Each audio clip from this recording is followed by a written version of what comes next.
Why I don't like iron condors and iron butterflies.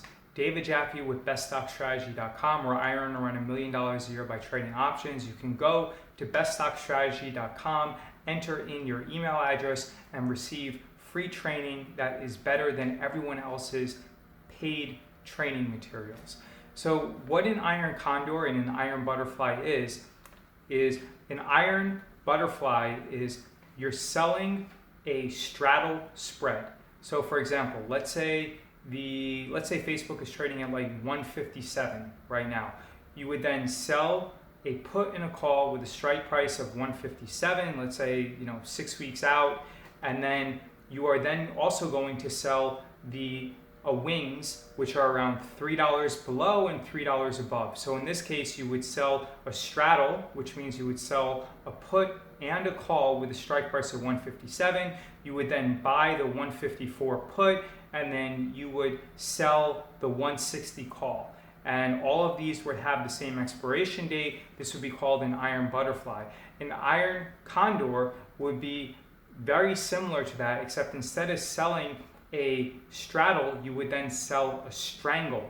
So for example, if Facebook is trading at 157, let's say you would sell the 154 put, you would sell the 160 call, and then you would agree to buy the 150 put and the 164 call. All right, so if Facebook is at 157, you would then sell the 154 put, you would buy the 150 put, you would sell the 160 call, and you would buy the 164 call. That would be an iron condor, which is very similar to an iron butterfly. It's just that the butterfly is a straddle spread and the iron condor is a strangle spread. So now that we got that stuff out of the way, the point is I don't like any of these strategies, all right, for two reasons. And this actually goes into why I don't think that Kirk Duplessis from Option Alpha makes any money, because not only is he telling you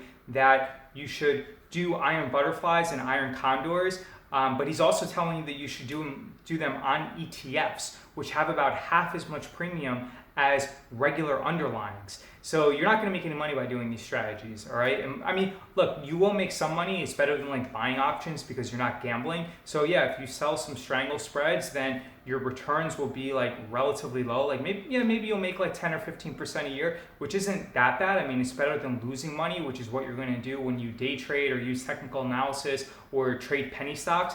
But you're not going to make like a lot of money. And it's going to require you to have a substantial amount of adjustments and a lot of time and effort in monitoring your positions.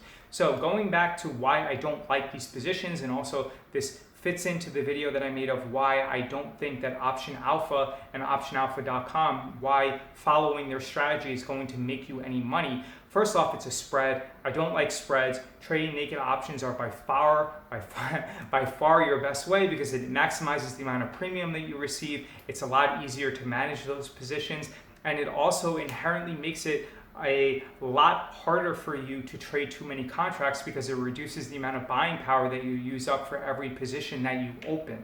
So those are the three main reasons and three primary drivers of why I always try to sell naked options as opposed to spreads. The second reason is that a lot of people do these type of strategies on ETFs and indexes, which I don't like doing because the amount of premium that you receive on indexes is about half of what you would receive on an underlying. And look, like there are huge underlyings. Like you have Facebook, which is a $500 billion company. You have Amazon, you have Apple, which is a $1 trillion company. You might as well just sell options on those companies as opposed to using an ETF because you're going to receive twice as much premium.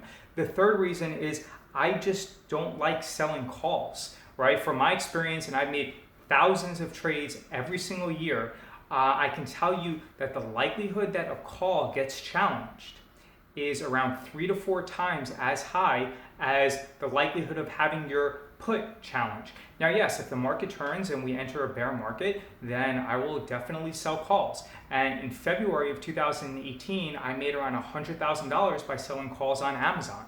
And that was great, but would I sell calls on Amazon right now? I would not, especially because Amazon is trading around 1,870. I was considering selling $2,150 strike price calls on Amazon when Amazon was around 2040 or 2050, I believe, but I didn't. And actually, I don't regret that because I don't think that it was necessarily a very high probabilistic trade for me to sell calls on Amazon where it's only I would choose a strike price only 5% above the current market price. So when Amazon was trading at 2050, I did think that it was getting a little bit expensive, but I don't necessarily regret not selling that 2150 call because even though I would have made money, I think I would have gotten into bad habits. So again, I don't like selling spreads. I don't like selling calls because from my experience, those calls end up getting challenged around 3 or 4 times greater likelihood than the puts end up getting challenged. And the third reason why I don't like iron condors and I definitely don't like butterflies is it requires much more babysitting.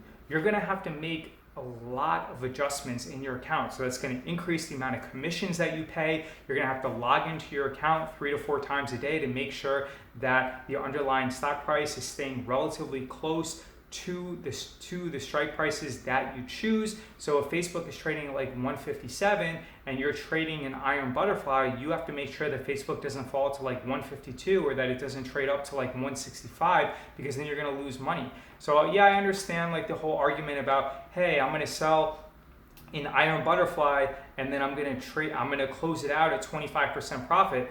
But I mean, first off, that's complete bullshit because even if you do that, you're not really making that much money for being compensated for your risk, because if you're selling it on an ETF, you're automatically receiving less premium and you're trading a spread, which minimizes the amount of premium because you're buying the wings and you're essentially throwing money out in order to reduce your buying power for capital efficiency, and you're going to tell yourself that it's going to reduce your risk. But we all know that the reality is that selling verticals is a lot more risky than selling naked positions. So if you're going to have the ETF aspect eat into the premium that you receive and you're selling spread, so you're going to have the further out wings that you're buying eat into your profitability, and you're only collecting 25% because you're closing out your trades at 25% profit, how much money is there, right? And some of those trades are going to be losers. So you have to factor that into the equation, and you're going to have to adjust those positions. You're going to have to pay commissions, etc. And eventually you're just going to spend a lot of time and twiddle your thumbs and have a lot of anxiety, but a lot of those trades are going to end up being losers. So this is why I don't like selling iron condors and iron butterflies, and this is my main criticism of Kirk Duplessis at Option Alpha. I think that his videos are really well made. I know that he's been doing this for around 8 or 10 years, and I've been doing it for like 8 or 10 months. So I can't like hold a candle to his name recognition, but as far as my returns and whether I'm a better trader than him, I mean, I am 100% certain that I'm a better trader than him and that I teach better information than him. But it's just that his production value is substantially higher than mine because he's been doing it for a lot longer. So if you have any questions, let me know. Please like, comment, share, subscribe. I answer every single comment. You can go to BestStockStrategy.com, enter in your email, and receive $400 worth of free training, which is better than anyone else's paid materials. If you can also contact me on BestStockStrategy.com. And if you have any questions, let me know. I'm here to help you.